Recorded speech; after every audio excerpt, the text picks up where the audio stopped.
Hi and welcome in today's coffee break coding. Today we're going to talk about transaction using in our node.js application.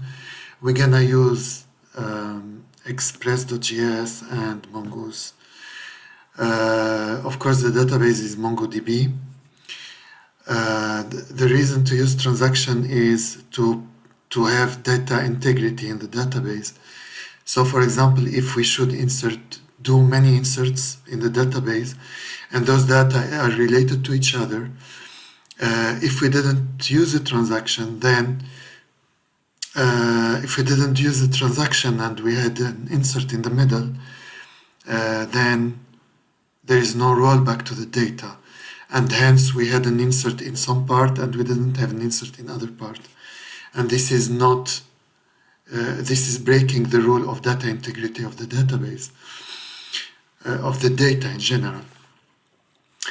So to make it short, if I go to my application here, to my server, this is my server application, and in the top I've been importing those two libraries, Express and Mongoose. Then down I have those two functions, and they are just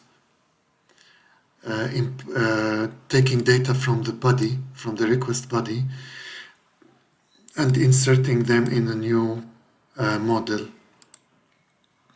for everyone. So the permission has a model and the company has a model. Here inside our transaction code, we are doing the two inserts, in the company first, then in the permission. Because whenever a company is added, we should add the user that created the company as an owner for that company in the permissions table. So this is quite the logic of all this insert. And then we commit the transaction. Actually, let me explain this code here, because then we're gonna test it. So there is nothing hard.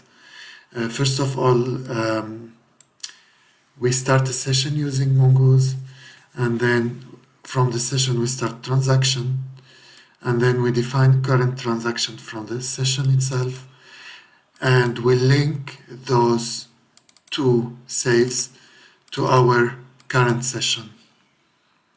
So if we have 5 inserts or 10 inserts, in every insert we should put current session, just to tell the inserts that those belong to this session. And of course we can have many sessions. And then we do the commit. After the commit, we just show a successful message. If we got an error, then we abort the transaction, and here we're gonna roll back the transactions up. And in the end, we're gonna end the session. This is only the code related to the transactions. If I go to my postman, and here I'm gonna try to post some data. Let's say that the company name is Google, for example.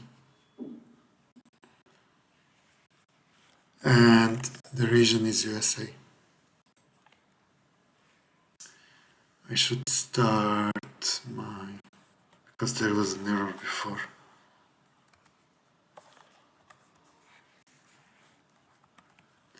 Okay, now it started, and then if I go back to my database,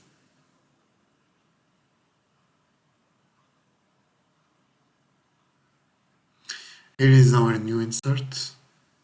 Actually, I can check the time also. And then if I go to companies, here is Google. Okay. Now, if I go back to my postman and I'll throw an error here.